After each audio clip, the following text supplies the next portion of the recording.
Muy bien, continuamos aquí con estas reflexiones sobre el pacto contra México y las reformas estructurales que se dieron durante todo el transcurso del año. Pues esta parte de la lucha del sector magisterial pues se dio prácticamente durante todos los primeros meses, y ya el asunto se vino a hacer más fuerte en el último trimestre del año, cuando entran al mismo tiempo varias reformas más, ¿no? Como esta parte de la reforma hacendaria. ¿Qué nos comentas, Alejandro? Un primer comentario sobre esto que referías del mecanismo del Pacto por México, que es un mecanismo que vino a sorprender a algunos. Es un intento o es un mecanismo diseñado para eliminar la resistencia partidista y controlar las bancadas dentro del poder legislativo de los partidos. Poder de facto más, ¿no? Un poder de facto más, pero con una ventaja muy grande, que es que ahora el Pacto por México es un documento que trae toda una agenda neoliberal de reformas y comprometiendo una iniciativa presidencial que compromete a los dirigentes de los tres partidos más grandes. Este mecanismo tiene primero la ventaja de que subordina a los partidos al Poder Ejecutivo, y luego subordina al Poder Legislativo a la lógica del Ejecutivo. Y la otra cosa es que, digamos, es una fábrica de consensos, con un equilibrio inestable, porque, digamos, en algunas ocasiones las iniciativas del PRI las vota el PAN, y en otras ocasiones las iniciativas del PRI las vota el PRD. En otras ocasiones el PRD y el PAN se resisten a alguna cosa, y en otras cosas los tres firman alegremente lo que está de por medio. Bueno, este mecanismo que se le puso el pomposo nombre de Pacto por México, también se desgastó con una velocidad impresionante. Entre otras, y también planteando el problema de una crisis política, porque los dirigentes de los partidos empezaron a encontrarse con que sus bases iban en una dirección y la dirigencia estaba pactando otra con el presidente. Bueno, ese mecanismo del Pacto por México entonces entró en una franja de desgaste muy fuerte, precisamente cuando se empezó a discutir la reforma educativa. Luego eso se profundizó cuando se plantea el problema de la reforma fiscal, que es una reforma muy importante porque es, digamos, la clave para poder avanzar en la reforma energética.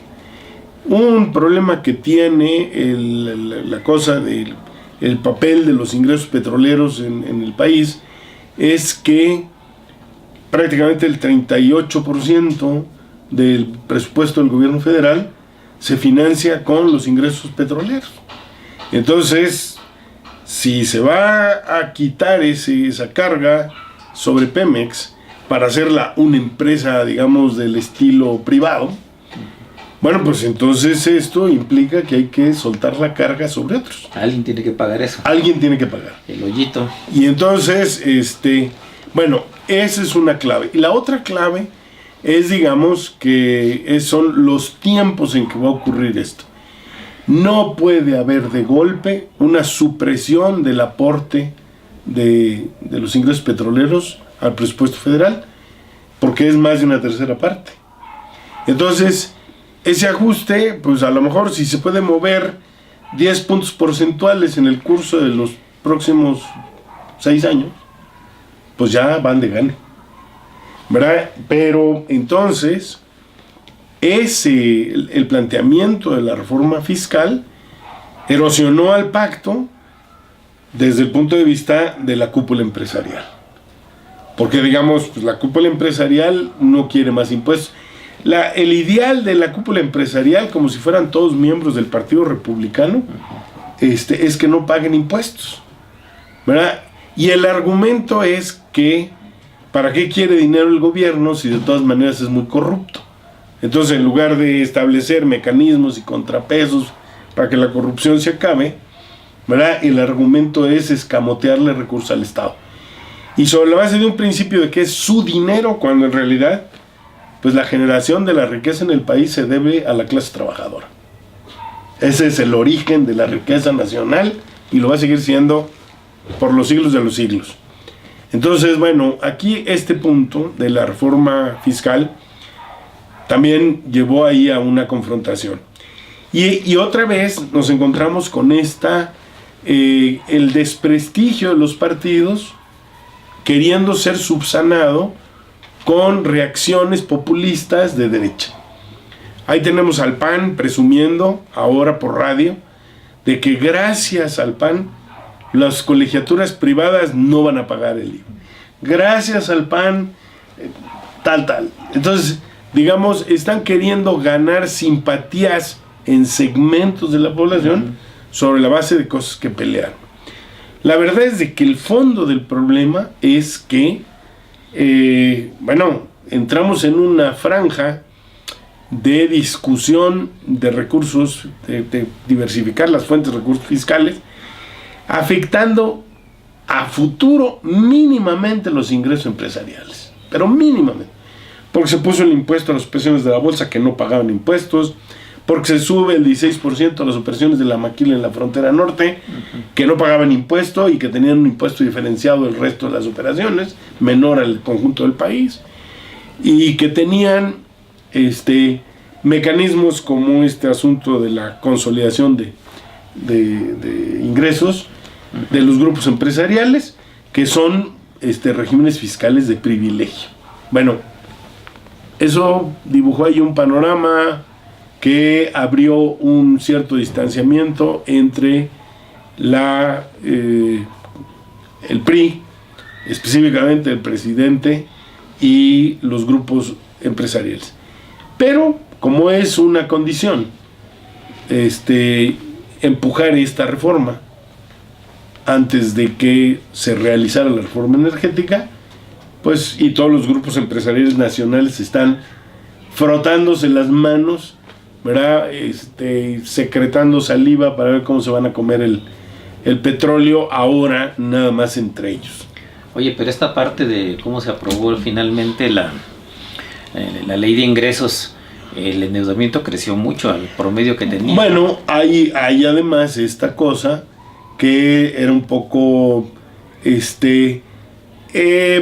yo pienso que es un cálculo hecho sobre la base. Sí, de hecho es la parte más fuerte de incremento que tiene la es la base de un cálculo en el sentido de que la base gravable no va a aumentar mucho porque tienes la economía caída.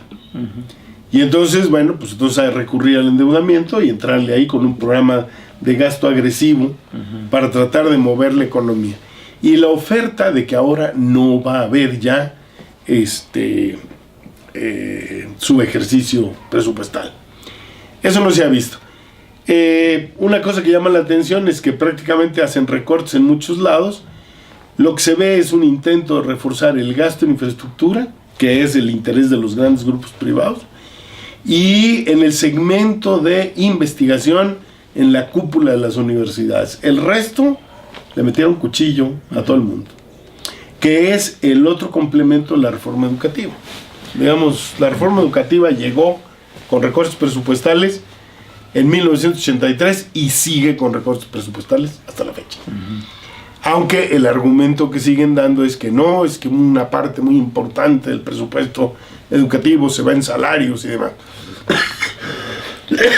Pero pues es mínimo, ¿no?, lo que se gasta en educación en el país. O sea, exactamente. La recomendación de la ONU del 8%, pues cuando lo piensas, lo que gastan. Cuando lo piensas como porcentaje del PIB, pues resulta una bicoca.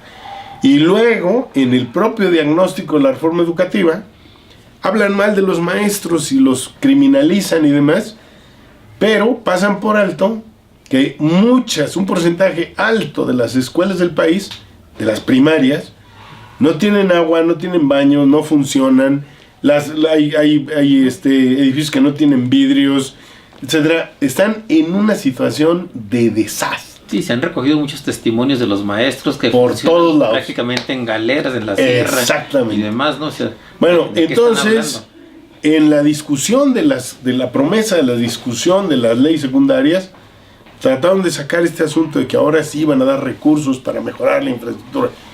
Lo cierto es que no consiguieron tampoco frenar el descontento popular. Entonces llegamos a la situación del pacto, en donde las confrontaciones contra el pacto, la lógica y las reformas estructurales estaban abajo, en la parte educativa, y arriba con la parte fiscal. Pero ahí seguimos. Entonces viene el manejo asociado de la reforma energética, ligado también a una reforma política. Una reforma política que es obvio que es una componenda entre partidos. Porque si la gente está renegando de los partidos y renegando de los políticos profesionales, ¿quién va a creer ese asunto de que la gran demanda popular es que se reelijan? Es que se reelijan, ¿no? Por favor, ¿no? Cuando además revisas la experiencia, dice, eso es para que tengan experiencia. Al que escojas, le ves la historia, y ha sido regidor y síndico y ha estado de presidente municipal.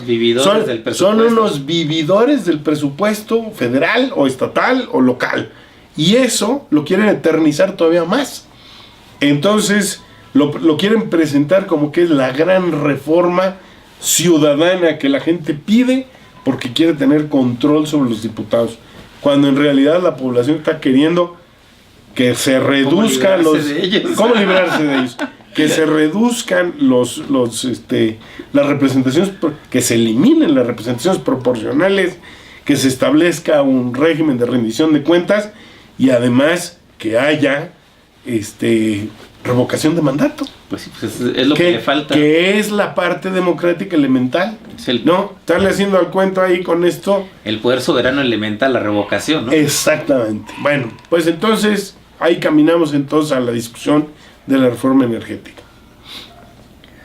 Creo yo que, en resumen de lo que llevamos dicho, el cambio introducido, nos encontramos con dos confrontaciones en la cúpula empresarial. Un lado, la cosa de la reforma de telecomunicaciones, y el otro, la reforma fiscal. Y por abajo, la gran confrontación de masas del magisterio contra el Pacto por México. Entonces llegamos a un punto de quiebre con una oposición de masas y con una oposición de élites a los aspectos del manejo del Pacto por México. Bueno, entonces estamos aquí en la parte entonces de que las propias reformas han ido pues encontrando los diferentes tipos de oposiciones a las medidas que hay, ¿no? Esta parte de la reforma fiscal. Ahora, pero tú, ¿cómo ves esta parte del presupuesto? ¿Cómo se asigna el presupuesto? Ahí lo que estamos viendo nosotros es, por ejemplo, que le dan un incremento muy notable a lo que va a hacer ahora la Secretaría de Desarrollo Agrario. Y un poco ahí lo que uno se dice, ni modo que estén pensando en hacerle justicia a los campesinos, ¿no? Pues lo que están pensando es cómo integrar todo ese tipo de predios al desarrollo de salvaje y crecimiento irracional que tienen por todo el país. Esa es una parte. Y la otra parte, pues el asunto de cómo concentran la seguridad pública en gobernación y además incrementan el presupuesto de gobernación, que es un poco como la parte de lo que estábamos hablando, que estabas comentando al principio, ¿no? Cómo este régimen se va a volver todavía más represivo y demás. Ahí están los acentos. ¿Tú crees que la forma como se aprobó este presupuesto, pues es pues con el 24.5% del PIB, más o menos el cálculo que teníamos por allí, realmente le puede ayudar al país a salir de la bronca? Le seguimos posteriormente ahorita en la siguiente parte del programa con la respuesta de Alejandro.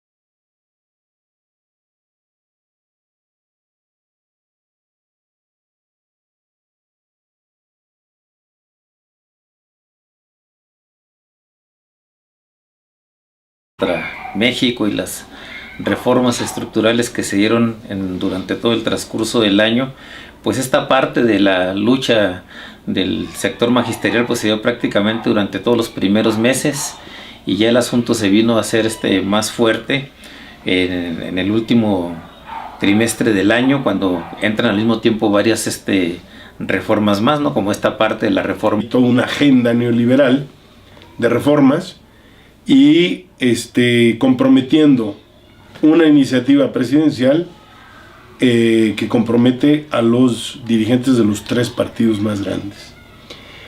Este mecanismo tiene primero la ventaja de que subordina para eliminar la resistencia partidista y controlar las bancadas dentro del poder legislativo de los partidos. Poder de facto más, ¿no? Un poder de facto más, pero con una ventaja muy grande, que es que ahora el Pacto por México es un documento que trae... Hacendaria. ¿Qué nos comentas, Alejandro? Un primer comentario sobre esto que referías del mecanismo del Pacto por México, que es un mecanismo que vino a sorprender a algunos. Es un intento o es un mecanismo diseñado